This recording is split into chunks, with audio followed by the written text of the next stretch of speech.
The guest begins with Laura Peterson lamenting the death of her son, Caleb, a soldier killed in the Afghanistan War. Laura is sad when she receives a visit from David Collins, a former U.S. Army sergeant who claims to have been Caleb's friend while serving in Afghanistan. Laura meets him cordially when David informs her that the reason for his visit is Caleb's will, which asked him to come over and tell his family how much he loves them. Laura sobs as she hears the final message from her late son, making David feel bad for making her sad. Instead, Laura praises David for relaying Caleb's message and asks him to stay at their place for as long as he wishes. While Laura and David are casually speaking, Laura's daughter, Anna, comes and is about to say goodbye to her mother before leaving for work.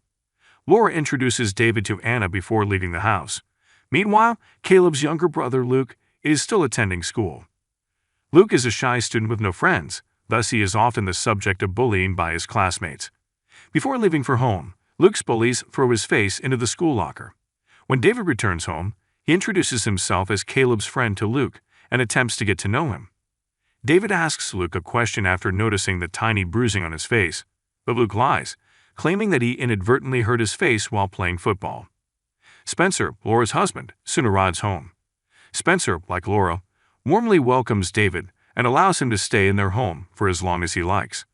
Spencer and David then have a lengthy conversation, during which Spencer discusses a difficulty at work. On the other hand, Anna is alone with her boyfriend, Zeke, and tells him about David. The next day, Luke is astonished when David picks him up from school. David doesn't trust Luke's story about the bruises on his face and wants him to show his bullies. Luke then refers to a group of students who frequently bullied him in school. After that, David and Luke follow the bullies to a pub, where David initially tries to lower the delinquent students' self-esteem by purchasing the most costly drinks. But because the bullies are insulted and spill the drink on David, he beats them. David then utilizes his legal knowledge and bribery to persuade the bartender not to report his acts in the bar. After that, he instructs Luke to fight everyone who has bullied him. The scene changes to Anna and David attending a Halloween party at the home of one of Anna's acquaintances. Anna introduces David to her boyfriend Zeke, as well as to her friends Kristen and Craig.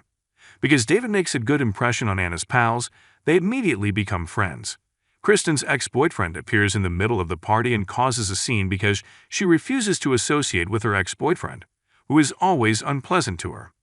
After seeing this, David protects Kristen and manages to get rid of her ex-boyfriend by beating him.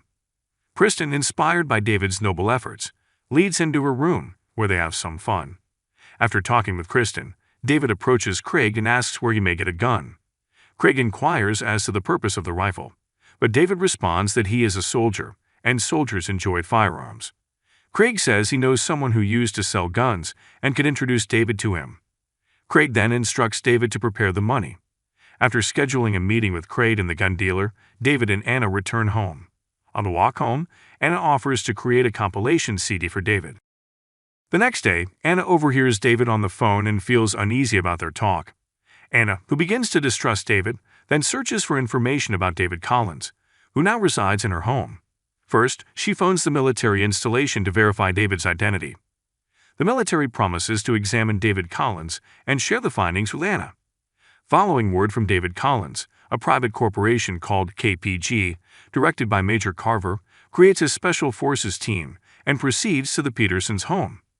It is finally revealed that the real David Collins has died, and the David Collins who currently lives in the Petersons' home is another person in disguise. But it is unclear what his motivation is for disturbing the Petersons. The picture then cuts to David, who is going to purchase a gun from a man Craig knows.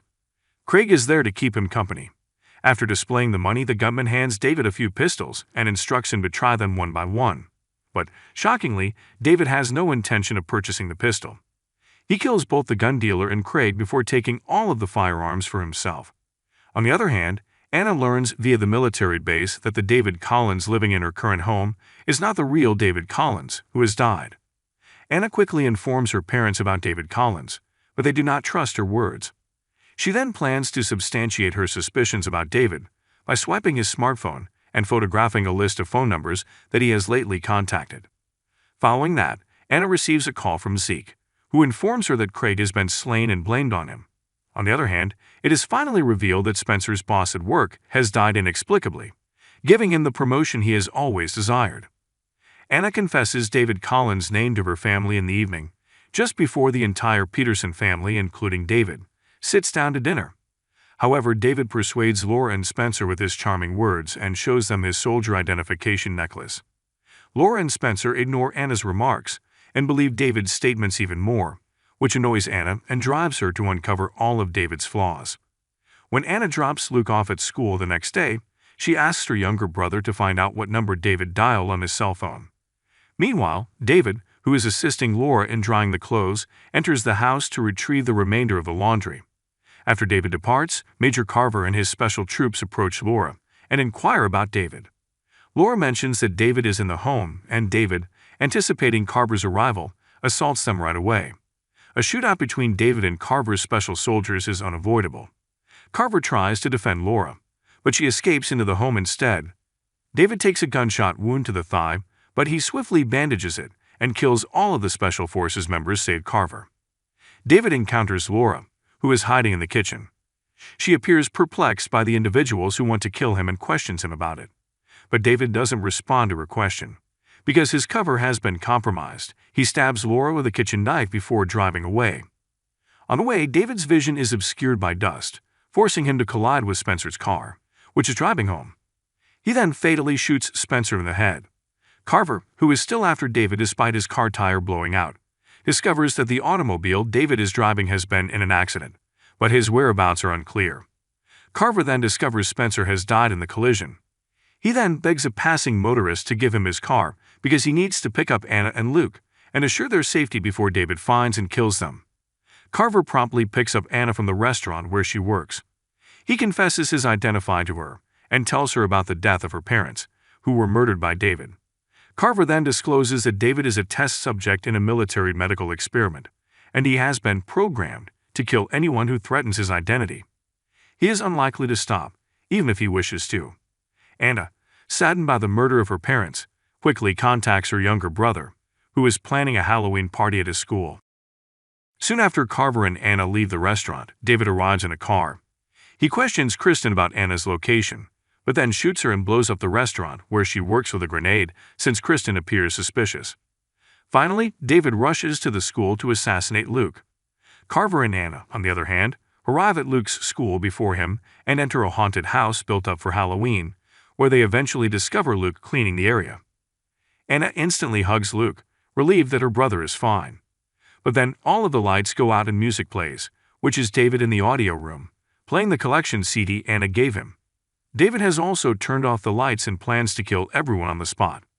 The three of them dash out of the place, following Luke's teacher's instructions. However, David anticipates this and confronts them, killing Luke's instructor who is in the forefront. Seeing this, Carver instructs Anna and Luke to find another route out while he fights David alone. Despite being a major, Carver is unable to resist David, who is also a trained soldier and is ultimately slain by him. Anna and Luke, on the other hand, reach the exit, but David has chained it shut, trapping them. Anna then instructs Luke to hide while she attacks David.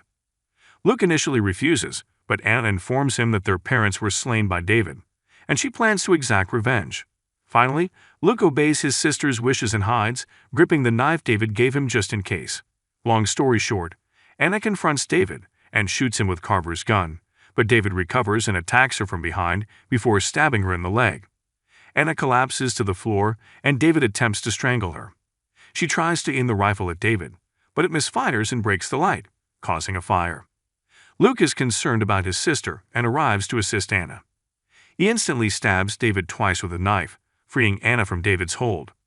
Instead of being angry, David is proud of Luke, tells him he did the right thing, and gives him a thumbs up before passing out. The police soon arrive at the school, accompanied by ambulances and firefighters. Anna and Luke are rescued, but the ordeal appears to have left them deeply scared. While sitting in the ambulance, Anna and Luke hear firefighters report that only 2 bodies have been discovered. As many firefighters leave the school, she notices one of them hobbling, and the officer turns to face her. It turns out to be David, who disguised himself as a firefighter to flee the scene.